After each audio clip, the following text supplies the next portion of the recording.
ससुर निकला ठरकी।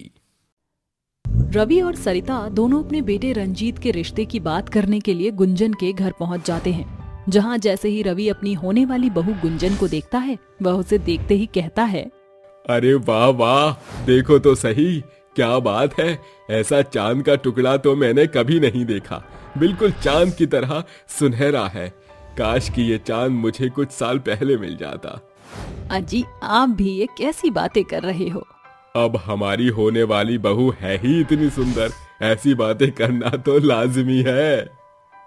देखिए हमें लड़की पसंद है, जल्दी से शादी की तारीख निकाल लेते हैं, क्योंकि मैं नहीं चाहती कि अब हम अपनी बहू को घर लाने में और देरी करें। जैसी आप लोगों की मर्जी, हमें भी आप लोगों से रिश्ता तय करने में कोई परेशानी नहीं है। दोनों परिवारों में रिश्ता तय हो जाता है। शकुंतला अपनी बेटी का हाथ रंजीत के हाथ में रख देती है, क्योंकि रंजीत लंदन से पढ़ाई करके इंडिया में खुद का एक बहुत बड़ा बिजनेस कर रहा था। जैसे ही शादी वाले दिन शकुंतला अपनी बेटी गुंजन को विदा करती है, वह उसे जाने से पहले कहती है, बेटी आज से तेरा ससुराल ही तेरा सब कुछ है। लड़कियों का मायका उनका पराया घर होता है और ससुराल उनका अपना घर होता है। आज से तुझे अपने घर की सभी जिम्मेदारियों को अच्छे से समझना है। माँ आप चिंता मत कीजिए, मैं आपकी इज्जत का अच्छे से ख्याल रखूंगी और अपने ससुराल जाकर सभी जिम्मेदारियों को अच्छे से समझूंगी। शकुंतला खुशी खुशी अपनी गुंजन बेटी को विदा कर देती है। जैसे ही गुंजन अपने ससुराल में पहुंचती है, सरिता उसका दरवाजे पर खड़े हुए स्वागत करती है। सरिता पूजा की थाली से उसकी आरती उतारने लगती है। ये सब देखकर रवि सरिता से कहता है, अरे अरे, हमेशा से पुरानी रीतें चली आ रही हैं। जब देखो हमेशा सास ही अपनी बहू की आरती उतारकर उसका गृह प्रवेश करती है। क्यों ना आज हम इस रीत को बदल दें। मैं चाहता हूँ कि आज मैं अपनी सुंदर सी बहू का गृह प्रवेश खुद अपने हाथों से करूं। रवि की बातें सुनकर वहाँ खड़ी सभी औरतें हंसने लगती हैं। तभी एक सावित्री नाम की औरत कहती है, अरे अरे कोई परेशानी वाली बात नहीं है। वैसे भी बहू का गृह प्रवेश अच्छे से होना जरूरी है। ये जरूरी नहीं कि गृह प्रवेश केवल सास ही कर सकती है।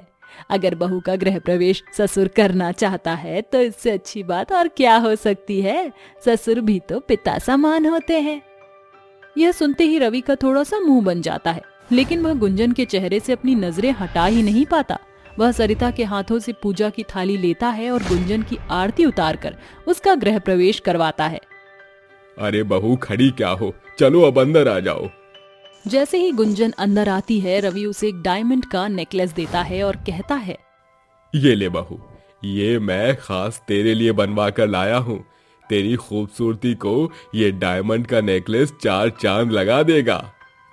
ये सब देखकर सरिता रवि से कहती है, अरे वाह वाह, अपनी बहू के लिए तो इतना सुंदर डायमंड का नेकलेस लेकर आए हो। जब मैं पहली बार घर पर आई थी तब मुझे तो कुछ भी नहीं लाकर दिया था। तभी रवि धीरे से अपने मुंह ही मुंह में बोलता है, काश तुम भी गुंजन की जितनी सुंदर होती तो मेरी तो किस्मत ही चमक जाती। जी आपने कुछ कहा है क्या? अरे भला मैं क्यों कुछ कहूंगा। अब चलो, बहू थक गई होगी, उसे आराम करने की जरूरत है। जाओ, इसे रंजीत के कमरे में ले जाओ। सरिता अपनी बहू को रंजीत के कमरे में ले जाती है, जिसके बाद रंजीत भी कुछ ही देर में अपने कमरे में पहुंच जाता है और अपने बिस्तर पर इतनी सुंदर पत्नी को देखकर कहता है, अरे वाह, मेरी तो किस्मत ही खुल गई। तुम्हारी जैसी एक सुंदर और संस्कारी बहू पाकर तो मैं धन्य हो गया। अपने पति के मुंह से इतनी तारीफें सुनने के बाद गुंजन रंजीत से कहती है, अजी अब आप इतनी तारीफ भी मत कीजिए, कहीं मैं अपनी तारीफ का ज्यादा फायदा ना उठाने लगूं। गुंजन की बात सुनकर रंजीत हंसने लगता है, जिसके बाद वह उसके करीब जाता है। लेकिन तभी गुंजन की नजर खिड़की पर पड़ती है, जहां खिड़की पर उसे अपना ससुर खड़ा हुआ दिखाई देता है। अरे ये क्या, अच्छी खिड़की पर पिताजी खड़े हैं। रंजीत तुरंत खिड़की के पास जाता है और अपने पिता को देखकर कहता है, अरे पिताजी, आप यहाँ पर क्या कर रहे हो? अरे बेटा, मैं तो ताजी हवा खाने आया था और यहाँ मेरा पेन गिर गया था, तो बस वही उठा रहा था।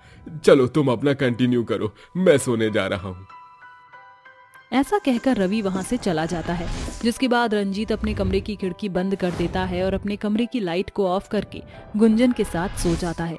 अगले दिन जैसे ही सवेरा होता है, गुंजन नींद से उठती है और अच्छे से फ्रेश होकर प्यारी सी साड़ी पहनकर रसोई में कुछ मीठा बनाने पहुंच जाती है, जिसकी खुशबू पूरे घर में फैल जाती है।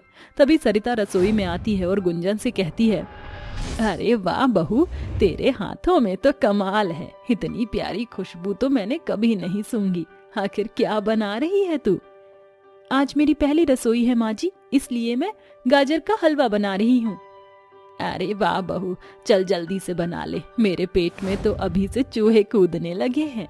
कुछ ही देर में गुंजन गाजर का हलवा बनाती है और खाने की टेबल पर ले आती है, जिसके बाद वह एक एक करके सबको परोसने लगती है। वहीं दूसरी तरफ रवि की नजरें गुंजन की तरफ इस तरह होती हैं कि वह अपनी पलकें भी नहीं झपका पाता। जैसे ही गुंजन एक कटोरी में गाजर का हलवा डालकर अपने ससुर को देती है, रवि कटोरी के साथ उसका हाथ पकड़ लेता है, जिसके चलते वह उसे देखता ही रहता है। गुंजन किसी तरह अपना हाथ हटाती है और अपने मन ही मन सोचने लगती है, आखिर ये ससुर जी को हुआ क्या है, जब देखो इस तरह देखते रहते हैं। आज तो इन्होंने मेरा हाथ ही पकड़ लिया। गुंजन यह सोच ही रही होती है, तभी रंजीत उससे कहता है, अरे गुंजन, क्या हुआ? किस सोच में पड़ गई हो? चलो तुम भी हमारे साथ ये गाजर का हलवा खाओ। गुंजन भी रवि के साथ बैठकर गाजर का हलवा खाने लगती है, जिसके बाद घर के सभी लोग गुंजन की बहुत तारीफ करते हैं। कुछ ही समय में गुंजन घर की सभी जिम्मेदारियों को बहुत अच्छे से समझ लेती है।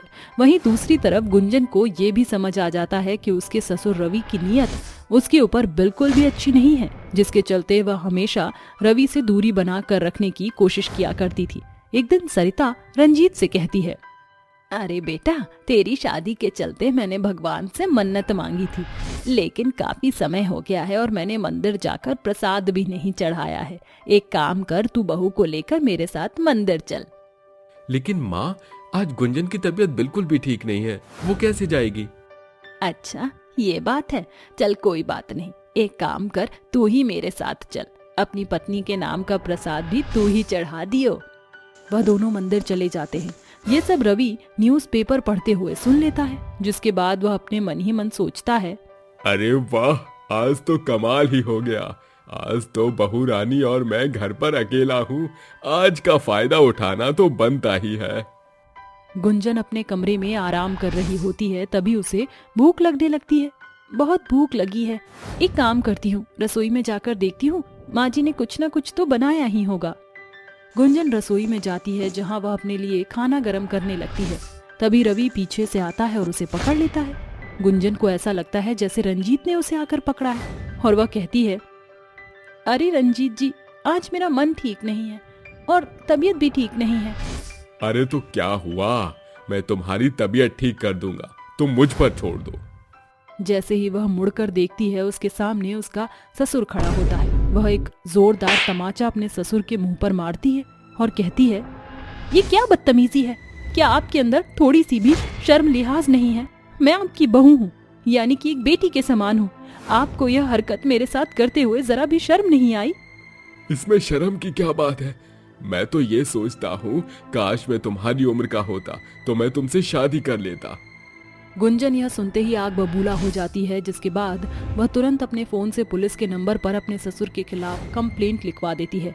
कुछ ही देर में वहां पुलिस आ जाती है और रवि को गिरफ्तार कर लेती है, जिसके बाद वहां रंजीत और सरिता भी मंदिर से आ जाते हैं।